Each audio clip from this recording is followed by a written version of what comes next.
Hello everyone, welcome back in a big data analytics course, and in this course today we are going to see the writing MapReduce program. So before to start we have to understand first what is MapReduce. देखो MapReduce दो चीज़ है, एक तो है map, एक है reduce. Map का क्या काम है, जो भी रो डेटा आ रहा है आपका, कोई भी हो सकता है एनवायरनमेंट से डेटा आ रहा हो सकता है किसी भी तरह का रो डेटा है, इनपुट डेटा, उस डेटा को ये लेता है सिंपली एंड उसको एक कन्वर्ट कर देगा सेट ऑफ डेटा के अंदर। Set of data in the sense tuples के रूप में इसको कन्वर्ट कर देगा, की और वैल्यू पेयर्स के रूप में इनको कन्वर्ट कर देगा कौन, मैप फेज। उसके बाद ये जाएगा किसके पास, रिड्यूस के पास। रिड्यूस क्या करता है, वो बहुत सारे टपल्स आ गए, बहुत सारे डेटा सेट आ गए, उनको एज ए इनपुट कंसिडर करेगा, फिर उन सबको आपस में कंबाइन करेगा। हो सकता है वो सॉर्टिंग करे, हो सकता है वो सफल करे, और उसमें से जो भी इंपॉर्टेंट है लाइक मैक्सिमम निकालना था या मिनिमम निकालना था, तो उसमें आपको एक स्मॉलर सेट ऑफ टपल बना के दे देगा, मतलब रिड्यूस कर देगा उसको। तो इस तरह से हमारा बनता है मैप एंड रिड्यूस। इसको थोड़ा डायग्रामेटिकली अगर देखें तो देखो यहाँ पर देख पा रहे हो आप, ये तो आ गया आपका इनपुट डेटा, रो डेटा, ठीक है। यहाँ पे डेटा आया, आपके मैप फंक्शन है और यहाँ पर है रिड्यूस फंक्शन। मैप फंक्शन क्या कर रहा है, टपल्स के रूप में उन डेटा को कन्वर्ट कर रहा है, तो यहाँ पे सेट ऑफ टपल्स आ गए, यानी की वैल्यू पेयर्स आ गए। अब यहाँ से ये जाएगा रिड्यूस के पास, रिड्यूस इनको किस में कन्वर्ट करेगा, स्मॉल सेट ऑफ टपल्स में कन्वर्ट कर देगा, एंड वहाँ से अपन को आउटपुट डेटा मिल जाएगा जिसको अपन हडूप के अंदर यूज कर लेंगे, ठीक है। ये था हमारा मैप रिड्यूस फ्रेमवर्क।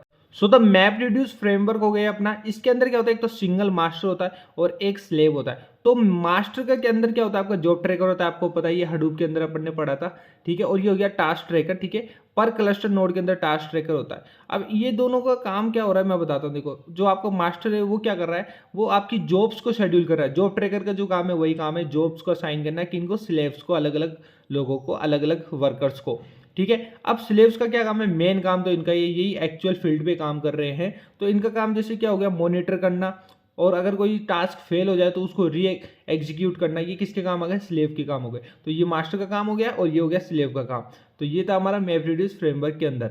अब देखो मैप रिड्यूस को यूज करने से बेनिफिट क्या है, basically it is easy to scale data processing over a multiple computing nodes. बहुत सारे नोड्स में अगर आपको डेटा को स्केल कम करना है, ज़्यादा करना है, तो वो आप इजीली कर पा रहे हो।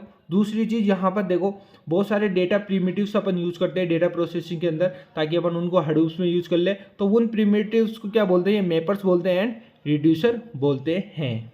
अब देखिए एक बढ़िया एग्जांपल से आपको समझाता हूँ, वेदर डेटा सेट, यानी कि मौसम का पूरा डेटा सेट है किसी भी एजेंसी के पास, सपोज करो, और उसके पास पर डे का डेटा है, हर सेकंड कितना आपका वेदर चेंज हो रहा है, या हर हर हार्स का डेटा है, हर घंटे का डेटा है उसके पास, और हर साल का डेटा है, 1950 का निकाल लो, 1960 का निकलवा लो उससे, तो पूरा डेटा सेट है उसको। अब अपन को क्या करना है, उस डेटा को एनालाइज करना है विथ हडूप। तो ये कैसे हो रहा है, तो देखो यहाँ पर सिंपली आपको गणित समझाऊं। वेदर डेटा सेट आपका एक तरह से रो इनपुट हो गया, ठीक है। वो जाएगा आपका मैप फंक्शन के पास, वो सेट ऑफ टपल्स बनाएगा उनको, उसको किसके पास जाएगा, वो रिड्यूस के पास जाएगा। और जैसे आपको कोई पर्टिकुलर सन का मैक्सिमम टेम्परेचर, उस सन का कौन सा रहा है, सपोज करो 1950 में मैक्सिमम टेम्परेचर क्या रहा, वो आउटपुट देखना है, तो आप रिड्यूस के थ्रू वो कर सकते हो, ठीक है। यहाँ पर शॉर्ट हो जाएगा और यहाँ पर स्मॉलर सेट ऑफ टपल्स अपन को मिल जाएंगे, जो हडूप के अंदर अपन प्रोसीड कर देंगे। यहाँ पर देखो बढ़िया एग्जांपल समझा रखा है कि रो डेटा है, एनसीडीसी एक है अपनी नेशनल क्लाउड समथिंग करके है, जो आपकी वेदर डेटा सेट को कंट्रोल करती है। तो वो डेटा सेट है अपने पास, टेक्स्ट इनपुट में होता है। टेक्स्ट इनपुट में इसलिए होता है क्योंकि मैप जो क्या करता है, वो ईच लाइन में एक एक वर्ड्स को उठाता है। तो टेक्स्ट फॉर्मेट में होगा तो बहुत ईजी हो जाएगी प्रोसेस। तो मैप वो काम कर दिया, फिर उनको क्या करेगा, सेट ऑफ टपल्स में कन्वर्ट कर देगा।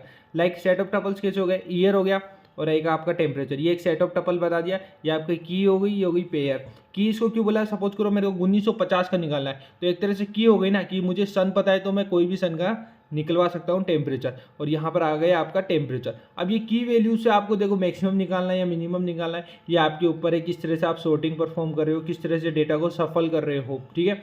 एंड फाइनली आपका आउटपुट मिल जाएगा। तो फॉर एग्जाम्पल यहाँ पे एक डेटा सेट गिवन है, ठीक है। ये आपका आ गया किसमें, टेक्स्ट इनपुट फॉर्म में, ठीक है। रो डेटा सेट है। अब इनको की वैल्यू के अंदर कन्वर्ट कर रहे हैं अपन, ठीक है। फिलहाल धीरे धीरे कन्वर्ट हो रहा है मैप के थ्रू।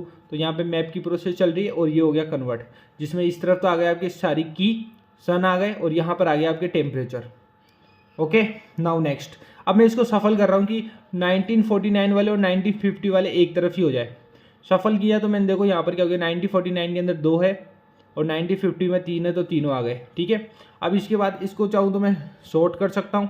लाइक मैक्सिमम के केस में सॉर्ट कर रहा हूँ मैं, तो मैक्सिमम के केस में 9049 में मैक्सिमम किसका रहा है 111 रहा है, 9050 में 22 रहा है। तो इस तरह से मैंने यहाँ पर क्या प्रोसेस लगाई है, इस बीच की प्रोसेस में आपने अपन ने क्या परफॉर्म किया है, रिड्यूस किया है, and this is our final output. तो ये अपन को क्या मिल गया, स्मॉलर सेट ऑफ डेटा मिल गया, यहाँ पर अपन को एक टपल मिल गया। तो इस टपल को अपन फाइनल आउटपुट की तरह कंसीडर कर लेते हैं।